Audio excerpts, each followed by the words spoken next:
La tête dans les étoiles présente Le chant des possibles, un podcast intime et polyphonique sur le pouvoir du chant et du groupe. Épisode 3, The Safe Place to Be.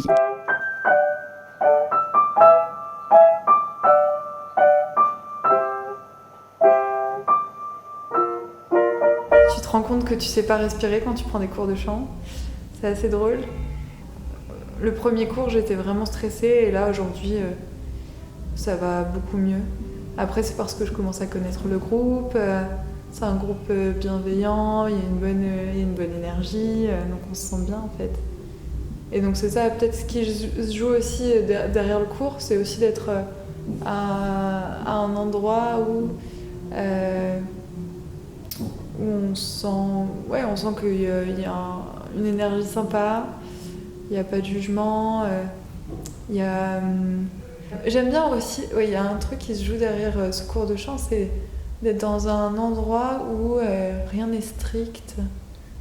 C'est un peu, tu viens quand t'as le temps, tu restes combien de temps, tu as le temps, t'es pas dans le rythme que t'as l'habitude d'avoir dans une vie parisienne très rythmée, très timée, avec un calendrier très précis. Ça fait du bien. Ouais. Un moment qui m'a marquée, c'est quand, je me souviens, Marion s'est mise à chanter du flamenco. Et je me suis dit, waouh, il y a des filles qui osent ici.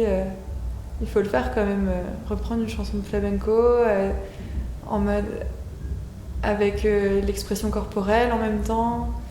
Et j'ai trouvé ça super cool parce que vraiment, ça voulait dire... on est dans un espace où tu fais ce que tu veux, tu peux risquer ce que tu veux. Il n'y a pas de problème en fait. C'est le moment de te mettre à nu, c'est sympa quoi.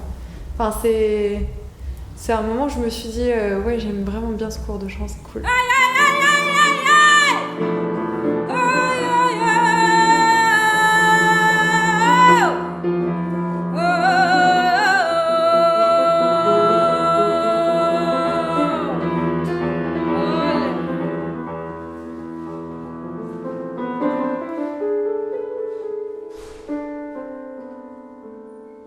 Le cours collectif, là, ce qui est très bien, c'est que ça permet tout de suite de chanter devant d'autres personnes qu'on ne connaît pas au début.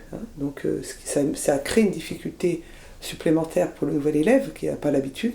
Et en même temps, ça met en situation très vite le fait de pas que chanter pour soi tout seul devant son prof, mais aussi de chanter devant d'autres personnes.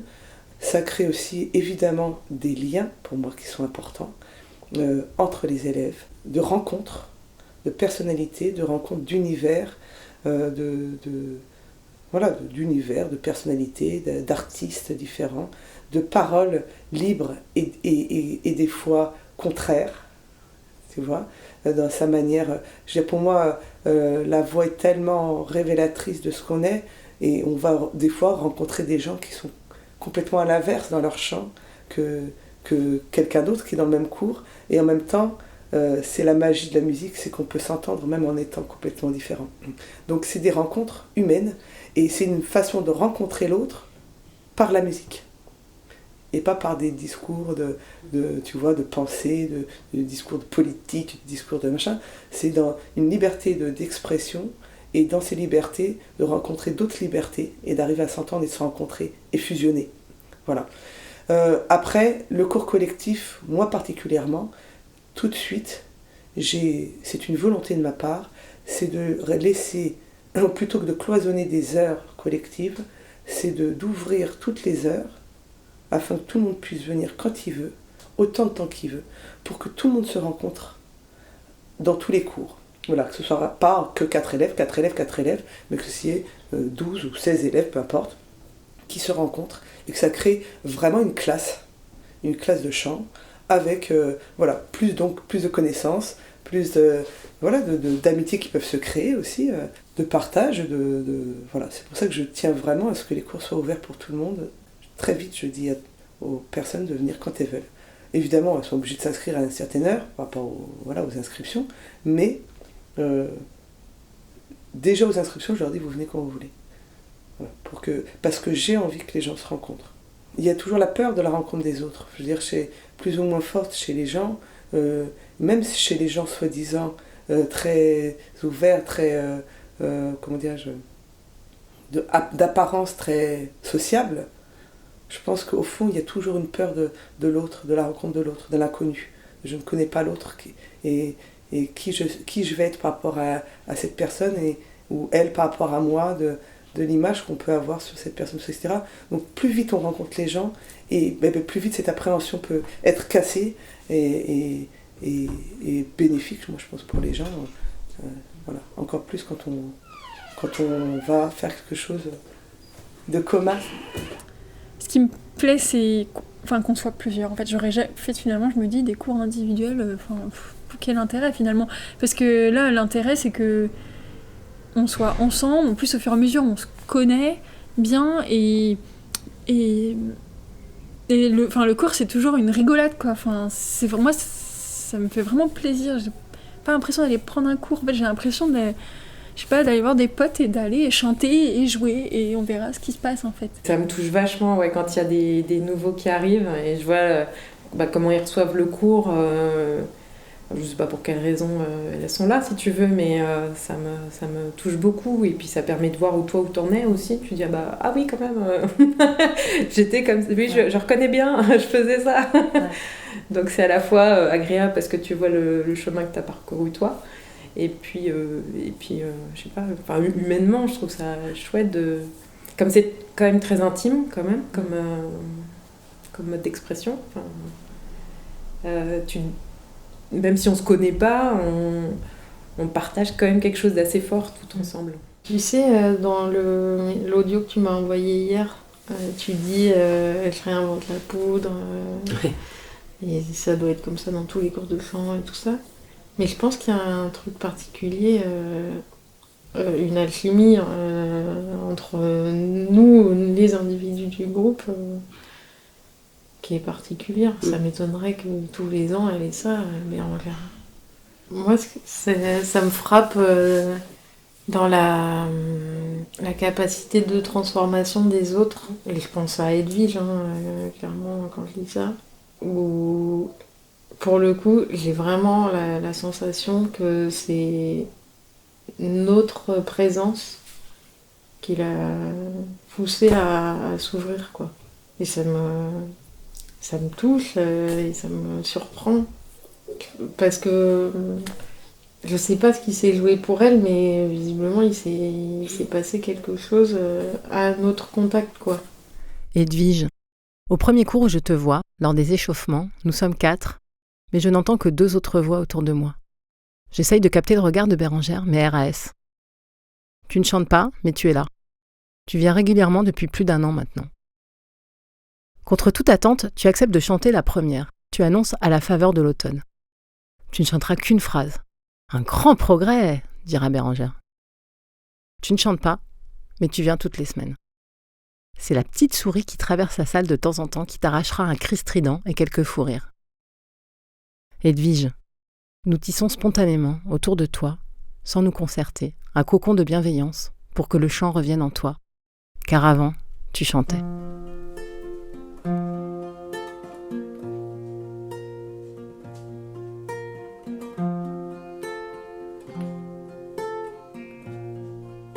Il y a vachement de bienveillance dans ce cours. Ça fait beaucoup de bien. Il faudrait pas me dire une forme d'amour, c'est-à-dire oui. T'es porté par les autres. Je suis d'accord. Et puis il y a aussi autre chose que j'ai remarqué.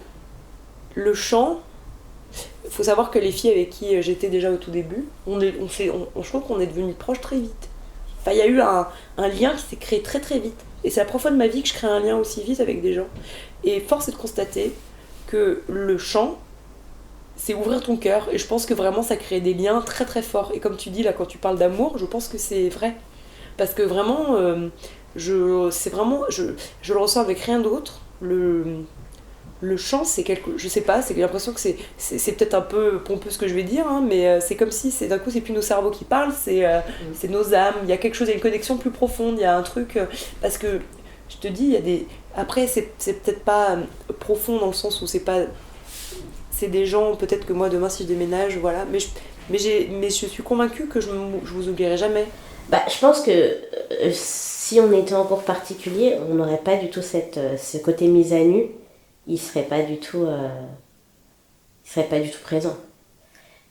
Ce qui fait, je pense, qu'on progresse plus et que ça nous affecte d'une façon positive les uns les autres, c'est justement le fait qu'on soit en groupe, dans un groupe super bienveillant, divers, où tout le monde a des parcours de vie, des âges et tout ça assez différents. Mais c'est la dimension collective, et pour moi c'est ça la clé. Le groupe n'est pas trop gros, mais parce que dans les remarques ou conseils qui peuvent être donnés à l'un, tu t'y retrouves aussi, et aussi tu vois aussi que toi quand t'es là-bas, ça te semble fou, alors qu'en fait finalement tout le monde le vit, le traque, donc il y a une dimension collective finalement dans l'expérience individuelle, et en même temps c'est pas un cours de chorale, tu vois. Donc c'est vraiment entre les deux. Je suis sûre que si tu prends un cours individuel, tu vas beaucoup plus progresser techniquement et tout, mais en tout cas plus rapidement, puisque tu auras la prof qui sera dédiée à toi 100%, mais émotionnellement parlant, tu vas pas être poussé aussi loin d'entrer au tranchement. Et ça dépend ce qu'on vient chercher aussi, même si moi je n'ai pas du tout cherché ça, mais je pense que c'est vachement intéressant finalement, parce que humainement et personnellement ça te fait vachement apprendre aussi sur toi.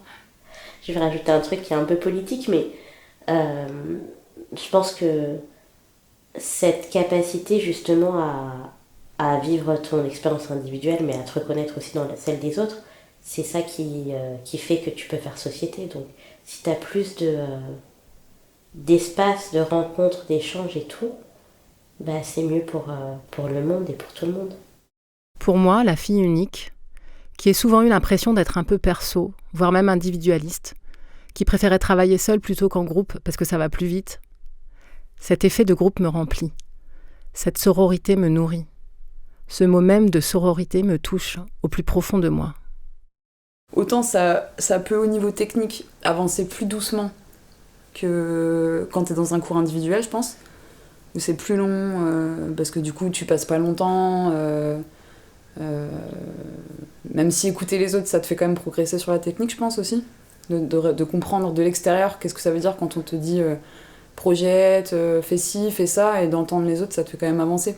Mais effectivement c'est le côté collectif il est important, aussi du point de vue un peu partage humain, etc. quoi. Mais ouais. Et de s'exposer, de se dévoiler, et l'intensité émotionnelle aussi qui passe du fait que tu fais passer une émotion, tu la ferais pas passer dans un cours individuel en fait. Enfin, à qui tu ferais passer l'émotion en fait, pas au prof quoi.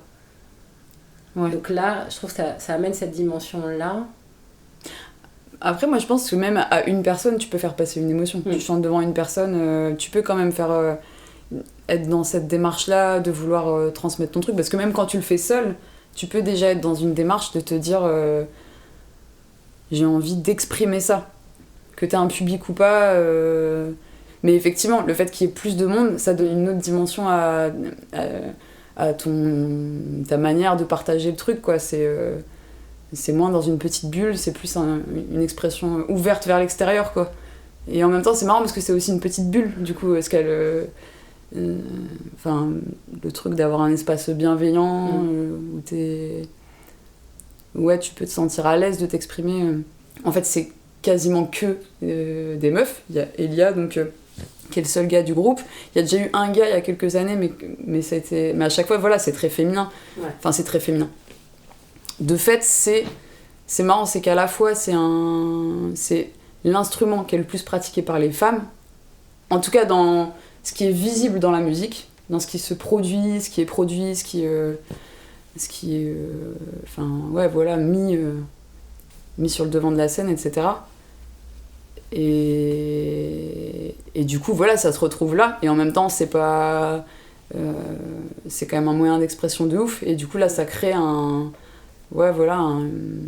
un espace où tu peux t'exprimer et où finalement c'est un espace très féminin en fait, même si c'est pas le but et que ça serait mixte, ça serait très bien aussi, tu vois, si voilà, le but c'est que ce soit bienveillant, mais effectivement ça crée aussi ça crée vraiment une atmosphère particulière aussi, parce que c'est pas qu'en soi le féminin ça soit ci ou ça, mais des modes d'expression qui sont pas les mêmes, des manières de s'exprimer qui sont pas toujours les mêmes, même s'il y a plein de tempéraments différents aussi dans le groupe, et que ça reste très varié, qu'il y en a qui sont plus ou moins réservés, plus ou moins, j'en sais rien, avec des tempéraments super différents, mais c'est vrai que c'est assez c'est marrant quoi, c'est quasi un groupe non mixte en fait le truc. Ce cours est-il féministe en fait? Oui. Non, peut-être pas d'ailleurs. Il serait féministe si il y avait un peu plus de mecs dedans, à mon sens. Parce qu'en fait, le problème, c'est que là, on est, tu sais, c'est les fameuses réunions en non-mixité. Non, mais tu sais, c'est l'excuse, c'est sorti parce que moi-même, je suis féministe, donc c'est le... Je sais pas si on est... Parce que dans le chant, je trouve qu'il y a encore beaucoup de biais sexistes en fait quand t'écoutes un petit peu déjà dans les expressions, les choses de voix de tête, de voix de machin et tout. Alors on va pas nier la biologie et les choses avec lesquelles on est né, mais je suis pas sûre que ce soit aussi binaire les choses dans la vie. Enfin tu vois, ça j'ai un peu de mal, j'essaie d'ouvrir un peu mes champs, même si moi-même j'ai été élevée dans un monde très binaire et tout, bon, force est de constater que c'est pas tout à fait le cas. Enfin, j'essaie de déconstruire après ça. Je pense que toute ma vie, ce sera comme ça. Et donc, dans ce sens-là, je trouve pas que ce soit féministe. Féminin, oui. Oui, ça c'est objectif. Ça c'est objectif, voilà. Le féministe, c'était dans le... Alors, dans l'empowerment, dans l'empouvoirment. Voilà, c'est ça. Dans l'empouvoirment, totalement. Oui, ça, je dirais qu'on est dans l'empouvoirment total. C'est-à-dire qu'on a toute notre place et il y a une solidarité, il y a une sororité extraordinaire. Et j'inclus Elia là-dedans. Qui a dit lui-même qu'il était une femme comme les autres. Mais par contre, ça c'est vrai que j'apprécie énormément la sororité qui est présente parce qu'elle est sincère en plus. Et je te dis, moi-même féministe, je la retrouve pas partout. C'est quelque chose que j'essaie de cultiver au quotidien. Mais en fait, on a encore une fois été élevé dans un monde et tu parles... Enfin, en plus, moi, tu vois, j'ai 29 ans. C'est assez étonnant, mais je trouve qu'on est en compétition tout le temps. Entre femmes, tout le temps. Que ce soit à l'école, au sport, dans le monde de l'entreprise, il y a toujours cette compétition malsaine vis-à-vis des hommes, en plus principalement, en gros, qui sera la meilleure quoi, à leurs yeux, alors qu'en fait on s'en tape. Et je trouve que là, c'est plus... Alors du coup, est-ce que plus de mixité Alors il faut garder un cours non mixte? Bah non, moi je peux se confronter à... Moi je trouve que ce serait bien la mixité, parce qu'on serait toujours en majorité. En fait, ça pourrait... à condition que les filles restent en majorité. Non, mais peut-être que je m'exprime pas bien. Pas c'est un truc à creuser, mais en fait, pour moi, s'il y avait plus d'hommes, on serait encore plus... il y aurait plus de légitimité, c'est horrible ce que je dis, mais vis-à-vis des autres, au fait que la voix est un vrai instrument. Et aussi au fait que, justement, la sororité, elle n'est pas juste parce qu'on est contre meufs et qu'on est super copines et qu'on va boire des coups tous les mercredis soirs. Non, il y a... Je sais pas, il y a une vraie solidarité, je ressens... Après, solidarité, c'est vis-à-vis de la musique, on est tous habités par la même envie, et moi c'était ça aussi qui m'avait fait venir à la base, faut pas l'oublier, c'était pour faire de la musique, parce que, je te dis, j'ai de la musique tout le temps dans ma vie, mais j'en ai jamais assez en fait.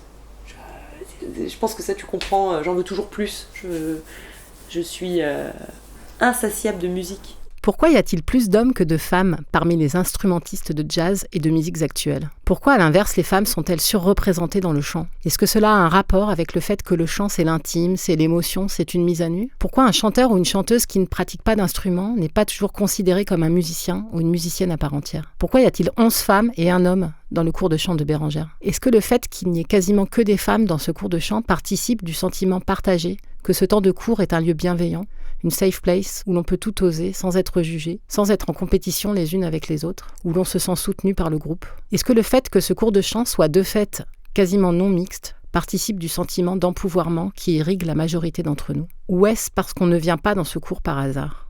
Certains viennent juste y chercher un moment de plaisir et de détente.